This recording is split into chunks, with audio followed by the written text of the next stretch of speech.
손 들어보세요. 테슬라 초기에 살 기회 있었는데 놓치신 분 많으시죠? 저도 그랬습니다. 그때 100만 원만 넣었어도 지금 몇 억이 됐을 텐데 말이죠. 근데 비슷한 기회가 또 옵니다. 아니, 더 큰 기회가 오고 있어요. 지금 밤하늘 올려다보시면 이상한 거 보이실 거예요. 별처럼 보이는데 줄지어 움직이는 것들 말이죠. UFO 아니냐고요? 아닙니다. 전부 일론 머스크가 쏘아 올린 위성이에요. 지금 이 순간에도 9,000개가 넘는 위성이 우리 머리 위를 빙글빙글 돌고 있거든요. 근데 이게 왜 중요하냐면요. 이 위성들을 만든 스페이스X가 드디어 상장한다는 겁니다. 아시죠? 그동안 우리 같은 개미 투자자들은 절대 살 수 없었던 주식이에요.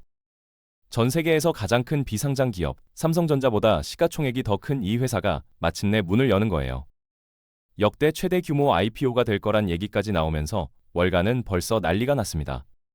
테슬라 초기에 투자한 사람들 지금 어떻게 됐는지 아시잖아요. 그런데 스페이스X는 그것보다 훨씬 클 수 있다는 겁니다. 화성에 사람 보내겠다는 이 미친 회사, 과연 투자할 가치가 있을까요? 지금부터 하나하나 파헤쳐 보겠습니다. 스페이스X를 단순히 로켓 쏘는 회사라고 생각하시면 큰 오산입니다. 이 회사의 진짜 목표는 인류를 화성에 정착시키는 거거든요. 말도 안 되는 소리처럼 들리시죠? 그런데 이게 지금 현실이 되어가고 있습니다. 비상장 기업 중 시가총액 1위, 그 자리를 몇 년째 지키고 있는 이유가 다 있는 겁니다. 전 세계 투자자들이 상장 시점만 손꼽아 기다려온 이유도 마찬가지고요. 이번 상장 소식은 그냥 흘러가는 루머가 아닙니다. 시장에서 구체적으로 거론되고 있고 투자자들은 이미 발등에 불이 떨어진 상태예요. 놓치면 두고두고 후회할 기회라는 거죠. 실제로 스페이스X가 상장하게 되면 전 세계 주식시장의 판도 자체가 바뀔 겁니다. 테슬라 상장 때를 기억하시나요? 초기 투자자들은 지금 어마어마한 수익을 거뒀죠. 근데 스페이스X는 그때와는 비교도 안 되는 규모가 될 거란 전망이 나오고 있거든요. 기술력 부족이라는 인류의 한계를 정면으로 돌파한 회사. 그 혁신의 결과물들이 이제 우리 눈앞에 펼쳐지고 있습니다. 단순한 꿈이 아니라 측정 가능한 성과로 말이죠.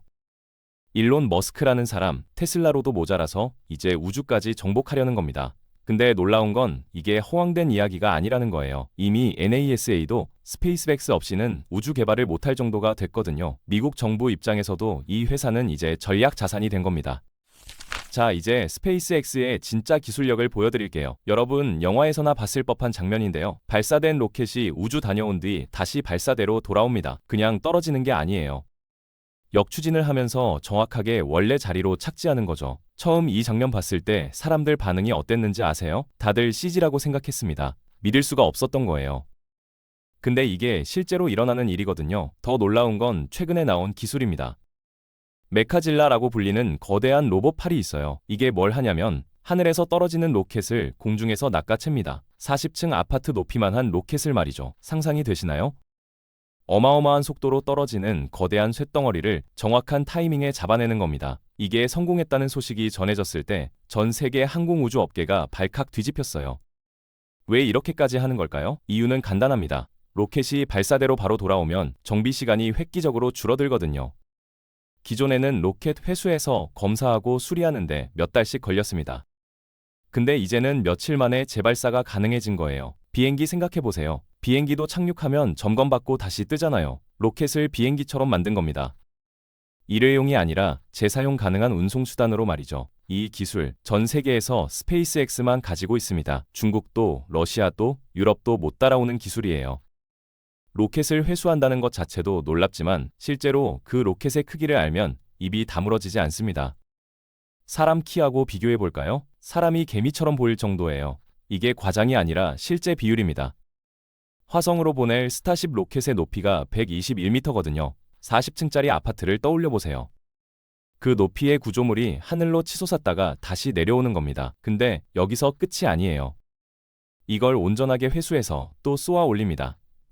보통 사람들은 이게 얼마나 어려운 일인지 잘 모르세요. 공학을 전공한 사람들조차 처음엔 불가능하다고 했거든요. 로켓이라는 게 엄청난 속도로 움직이잖아요. 그 관성을 제어한다는 것 자체가 말이 안 되는 수준의 기술력입니다. 게다가 로켓은 연료를 가득 실으면 무게가 수천 톤이 넘어요. 이런 걸 정밀하게 착지시킨다? 계산만 봐도 머리가 아픕니다. 바람의 방향, 온도, 습도, 모든 변수를 실시간으로 계산해서 조정해야 하거든요. 0.1초만 타이밍이 어긋나도 수억 달러짜리 로켓이 고철 덩어리가 됩니다. 그런데 스페이스X는 이걸 이제 루틴처럼 해내고 있어요. 실패율이 거의 없습니다. 이 정도 되면 기술이 아니라 예술의 경지라고 봐야죠. 경쟁사들은 아직도 로켓 한 번 쓰고 바다에 버립니다. 수백억 원짜리를 한 번 쓰고 버리는 거예요. 스페이스X는 그걸 수십 번 재사용하고 있고요. 이게 바로 압도적인 원가 경쟁력의 비밀입니다. 많은 분들이 이런 의문을 가지실 겁니다. 화성 프로젝트가 멋지긴 한데 그게 당장 돈이 되냐는 거죠. 솔직히 화성 이주는 수십 년 걸릴 수도 있잖아요. 그동안 회사는 뭘 먹고 사느냐, 이게 핵심이거든요. 근데 일론 머스크는 이미 답을 준비해뒀습니다. 바로 스타링크예요. 스페이스X의 자회사인데 이게 진짜 캐시카우입니다. 뭘 하는 회사냐면요. 전 세계의 위성 통신망을 깔아서 인터넷 서비스를 제공하는 거예요. 지금 이 순간에도 우리 머리 위 9,000개가 넘는 위성이 지구를 빙글빙글 돌고 있습니다. 밤하늘 올려다보면 위성들이 줄지어 지나가는 거 보이거든요. 처음 본 사람들은 UFO인 줄 알고 신고 전화까지 했대요. 근데 그게 다 스타링크 위성입니다. 스페이스X는 자기네 로켓으로 위성을 쏘아 올리니까 발사 비용이 거의 안 들어요. 남의 회사 로켓 빌렸으면 한 번에 수백억 원씩 나가는데 자기 로켓 쓰니까 원가만 들어가는 거죠. 게다가 재사용 로켓이니까 그 원가마저도 엄청 낮고요. 이게 무슨 의미냐면 경쟁사들은 아예 따라올 수가 없다는 겁니다. 위성 하나 쏘는데 드는 비용이 스페이스X는 10분의 1 수준이거든요. 그러니까 같은 돈으로 10배 많은 위성을 쏠 수 있는 거예요. 지금 9,000개 쏘아 올렸다고 했죠? 이게 끝이 아닙니다. 목표가 12,000개예요. 나중에는 42,000개까지 늘린다는 계획도 있고요. 12,000개의 위성으로 뭘 하겠다는 걸까요? 목표는 명확합니다. 지구 전체를 커버하는 거예요. 에베레스트 정상이든 태평양 한가운데든 사하라 사막이든 인터넷이 터지게 만드는 겁니다. 지금은 인터넷 안 되는 곳이 얼마나 많은지 아세요? 전 세계 인구의 절반 가까이가 제대로 된 인터넷을 못 쓰고 있거든요. 개발도상국은 말할 것도 없고 선진국이라도 시골 가면 인터넷 속도가 형편없습니다. 스타링크는 이 시장을 노리는 거예요. 그냥 인터넷만 제공하는 게 아닙니다. 자율주행 자동차 생각해보세요. 이게 작동하려면 실시간 통신이 필수잖아요. 5G 기지국이 없는 곳에서는 자율주행이 불가능한 겁니다. 근데 스타링크가 깔리면 어디서든 가능해져요. 전 세계 위성 사진 데이터 수집, 이것도 엄청난 사업입니다. 농업, 기후변화 모니터링, 재난 예측, 다 위성 데이터가 필요하거든요. 한국에서도 드디어 서비스가 시작됐어요. 월 87,000원이면 무제한 위성 인터넷을 쓸 수 있습니다. 비싸다고요? 글쎄요, 생각해보세요. 산속 펜션 운영하시는 분들, 지금까지 인터넷 때문에 얼마나 고생했겠어요. 배 타고 바다 나가는 사람들도 마찬가지고요. 이제 어디서든 유튜브 보고 넷플릭스 보고 화상회의 할 수 있는 겁니다. 서비스 시작된 지 며칠 안 됐는데 벌써 반응이 뜨겁습니다. 통신 3사 입장에서는 긴장할 수밖에 없는 상황이에요. 개인 고객도 중요하지만 진짜 큰 돈은 기업에서 나옵니다. B2B 시장 말이죠. 스타링크는 이미 이쪽으로 발을 넓히고 있어요. 대표적인 게 항공사입니다. 대한항공 들어보셨죠? 한진그룹 계열사들이 스타링크랑 손잡았어요. 기내 위성통신 서비스를 도입하기로 한 겁니다. 비행기 타보신 분들은 아실 거예요. 기내 와이파이가 얼마나 형편없는지 카카오톡 하나 보내는데도 한참 걸리고 사진은 아예 안 보내지죠. 유튜브? 꿈도 못 꿉니다. 근데 스타링크가 들어오면 완전히 달라져요. 12시간 장거리 비행하면서 넷플릭스 킬케이로 영화 보는 게 가능해지는 겁니다. 재택근무하는 직장인들, 비행기에서도 화상회의 들어갈 수 있어요. 프레젠테이션 파일 수정하고, 이메일 주고받고, 클라우드에 파일 올리고, 다 됩니다. 이게 얼마나 혁명적인지 아시겠어요? 항공사 입장에서도 엄청난 메리트가 있습니다. 승객들 만족도가 확 올라가거든요. 특히 비즈니스석, 1등석 고객들은 이것 때문에 항공사 선택할 수도 있어요. 대한항공만 도입하는 게 아닙니다. 유나이티드, 델타, 에미레이트, 전 세계 주요 항공사들이 줄 서서 계약하고 있어요. 한 항공사당 계약 규모가 수천억 원대거든요. 항공사 외에도 크루즈선, 화물선, 석유 시추선 다 스타링크 고객입니다. 바다 한가운데서도 초고속 인터넷이 필요한 곳이 얼마나 많은지 아세요? 이런 B2B 시장만 해도 규모가 수십조 원입니다. 개인 고객 시장보다 훨씬 크고 수익성도 좋아요. 한국에서 월 87,000원이면 비싸다고 느끼실 수도 있어요. 근데 글로벌 시장으로 눈을 돌려보면 얘기가 달라집니다. 전 세계 평균 인터넷 요금이 얼마인지 아세요? 6만 원에서 7만 원 정도예요. 생각보다 비싸죠? 미국 같은 경우는 기본 요금이 10만 원 넘는 곳도 많습니다. 유럽도 마찬가지고요. 이런 나라에서는 스타링크가 오히려 저렴한 선택지가 되는 겁니다. 게다가 스타링크는 가격을 점점 낮추고 있어요. 라이트 버전이라고 해서 월 64,000원짜리 요금제도 나왔거든요. 속도는 좀 느리지만 일반적인 인터넷 사용에는 전혀 문제없는 수준입니다. 앞으로 경쟁이 치열해지면 가격은 더 내려갈 거예요. 근데 스타링크의 진짜 강점은 따로 있습니다. 바로 글로벌 로밍이에요. 여러분, 해외여행 가면 로밍 요금 얼마나 내시나요? 하루에 10,000원씩 나가잖아요. 일주일이면 70,000원입니다. 근데 스타링크 하나 있으면 전 세계 어디서든 추가 요금 없이 인터넷을 쓸 수 있어요. 미국 가도 유럽 가도 동남아 가도 똑같이 작동합니다. 출장 많이 다니는 비즈니스맨들 생각해보세요. 한 달에 해외 출장 두세 번 가면 로밍 요금만 수십만 원 나가거든요. 스타링크 하나로 다 해결되는 겁니다. 여행 유튜버들도 마찬가지예요. 세계 여행하면서 실시간으로 영상 올려야 하는데 로밍 데이터로는 턱없이 부족하죠. 이제 어디서든 라이브 방송할 수 있는 겁니다. 이게 얼마나 혁명적인지 아시겠어요? 스페이스X의 수익 모델이 스타링크만 있는 게 아닙니다. 또 다른 캐시카우가 있어요. 바로 로켓 발사 대행 서비스예요.